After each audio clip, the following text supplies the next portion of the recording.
नमस्कार सर्वांना, श्री स्वामी समर्थ. तुमचं सगळ्यांचं आपल्या स्वामीसहित सेवा या चॅनलमध्ये स्वागत आहे.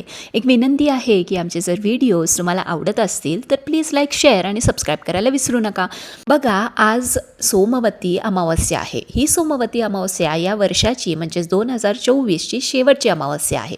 बघा, प्रत्येकालाच वाटत असतं की आपल्या घरातील नकारात्मकता दूर व्हावी, कायम सकारात्मकता घरी राहावी, आपल्या घराला कोणाचीच नजर लागू दे नको, काही इडापिडा किंवा वाईट शक्ती असतील तर त्या बाहेरच्या बाहेर मेन दरवाजापासून निघून जाव्या. आता असं जर असेल आणि तुम्ही आजपर्यंत जर कोहाडा तुमच्या घरी बांधला नसेल तर आज आपण त्याची योग्य पद्धत, दिशा हे सगळं आपण आज बघणार आहोत. बघा, इथं मी तुम्हाला एक एक्झाम्पल दाखवले आहे की हा कोहाडा माझा पूर्वीचा बाद झाला होता, म्हणून मी हा कोहाडा जस्ट मागच्या अमावस्येलाच मी चेंज केला होता आणि इथं तुम्ही बघू शकता की हा खराब झालेला आहे. बघा, असंही होतं की बाहेरची व्यक्ती जी कोण आपल्या घरात येते त्यांचीही नजर किंवा वाईट विचार, त्यांची जी ऊर्जा नेगेटिव्ह असते ती सुद्धा ह्याच्यामध्ये शोषली जाते आणि अशा काही व्यक्ती घरी आल्या की कायम कोहाडा खराब होतो हे पण तुमच्या लक्षात येतं. किंवा समजा काही त्यांचं वाईट इंटेन्शन असेल किंवा त्यांची पॉवर खूप नेगेटिव्ह असेल तरी कोहाडा खराब होतो. आता आपण कोहाड्याचे पूजाची योग्य पद्धत आपण बघणार आहोत. त्या विधीचे पालन आपण केले नाही तर मात्र या कोहाळ्याचा कोणताही लाभ तुम्हाला होणार नाही. तर बघा, तुम्हाला कोहाळा खरेदी करताना एक गोष्ट लक्षात ठेवायची आहे, ती म्हणजे कोहाळ्याला हे देठ इथं जे तुम्हाला दिसतं आहे ना, ते देठ असायला पाहिजे. त्यानंतर तुम्ही घरी कोहाळा आणा. तो आणल्यानंतर स्वच्छ पाण्याने धुवून घ्यावा आणि आपल्या देवघरासमोर पाटावरती एखादं वस्त्र ठेवून त्यावर हा कोहाळा ठेवावा. त्याच्या एका बाजूने अष्टगंधाने आपल्याला ओम काढायचा आहे. तर तुम्ही जे तुमच्याकडे अष्टगंध असेल ते घ्या, त्याने तुम्ही ओम काढा आणि दुसऱ्या बाजूला कुंकवाच्या मदतीने तुम्हाला स्वस्तिक काढायचं आहे. बघा, एका बाजूला अष्टगंधाने ओम आणि त्याच्याबरोबर अपोजिट बाजूला तुम्हाला कुंकवाने मात्र तुम्हाला स्वस्तिक काढायचं आहे.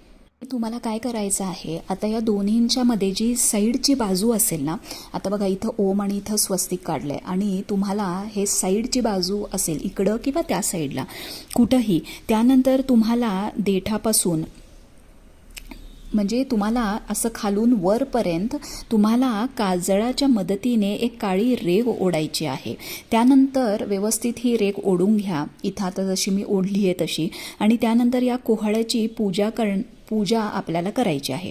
तर पूजा म्हणजे कशी करायची आहे, तर आता बघा आपण इथं ठेवलेलंच आहे, तर त्याला छान वर देठाच्या इथं आपल्याला हळद आणि कुंकू असं घालून घ्यायचं आहे.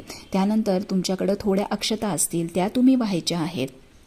त्यानंतर तुम्हाला अगरबत्ती दाखवायची आहे कोहाळ्याला आणि त्यानंतर दिवा लावून घ्यायचा आहे आणि छान ओवाळून घ्यायचं आहे.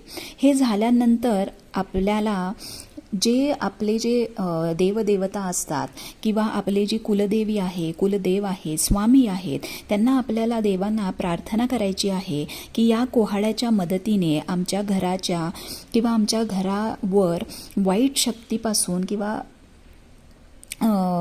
वाईट नजरेपासून किंवा दृष्ट लागण्यापासून आमच्या घराचं रक्षण व्हावं, म्हणून मी हा कोहाळा बांधत आहे किंवा ठेवत आहे. बघा, हा आता कोहाळा तुम्हाला घराच्या बाहेर बांधायचा आहे. एवढंच लक्षात ठेवा की घराच्या बाहेर बांधताना तो अशा जागी बांधा की तो लोकांना, तुम्ही म्हणजे तुमच्या घराच्या इथे आल्यानंतर तो लोकांना तो दिसला पाहिजे. बघा, आता बांधण्याची पद्धत तर सगळीकडे आहे, त्यामुळं कोणीही तुम्हाला काही म्हणणार नाही.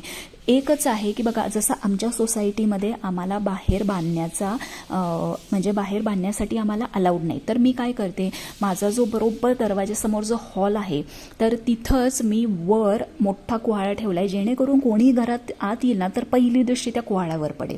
सो तुम्ही नक्की हा तुम्हाला एका लाल कापडामध्ये घ्यायचा आहे आणि तो तुम्हाला दरवाजाच्या बाहेर टांगायचा आहे. बघा, आता टांगताना लक्षात ठेवा की कोहाळा टांगल्यानंतर अगदी एका आठवड्याने सुद्धा कोहाळा खराब होतो. अशा वेळी अजिबात आपल्याला घाबरून जायचं नाही आहे.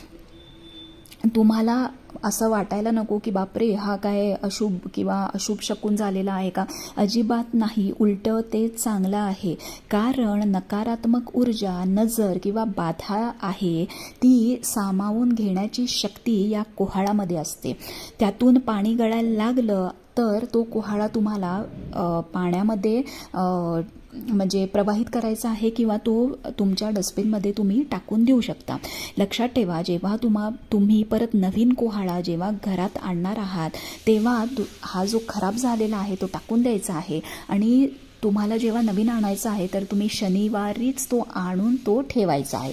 शनिवार असेल, अमावस्या असेल तर हा कोहाळा तुम्ही तेव्हाच आणून परत हीच पूजा करून परत तुम्ही तो ठेवायचा आहे.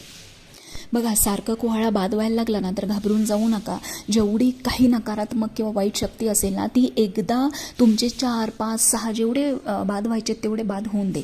ते सगळं झाल्यानंतर ना एक वेळ असा येईल की 4-4 महिने, 5-5 महिने कोहाळा तुमचा तसाचा तसा राहील. आणि घरात तुमच्या पॉझिटिव्ह ऊर्जा किंवा सकारात्मक ऊर्जा हळूहळू वाढू लागेल.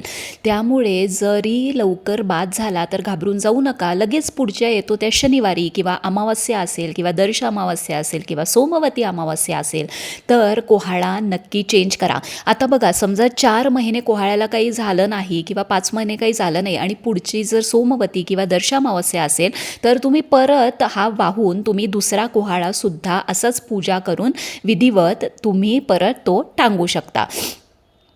तर आता तुम्हाला कळालं असेल की कोहाळामध्ये भरपूर ताकद असते की नेगेटिव्हिटी, इडा पिडा, वाईट शक्ती किंवा नजरदोष जे असतील ते शोषून घेण्याची. त्यामुळे प्रत्येक घरी, भले तुम्हाला बाहेर टांगायला जमलं नाही तर ॲटलिस्ट हॉलमध्ये अशा ठिकाणी ठेवा की जे बाहेरची लोकं येतील त्यांची पहिली नजर त्या कोहाळ्यावरती पडली पाहिजे. फक्त दक्षिणेकडे तोंड करून मात्र कोहाळा ठेवू नका. पूर्व पश्चिम तुम्ही ठेवू शकता. तर आज संध्याकाळी कोहाळ्याची विधिवत पूजा करून तो तुमच्या घरी नक्की बांधा. आणि काही प्रश्न असतील तर कमेंट बॉक्समध्ये नक्की विचारा.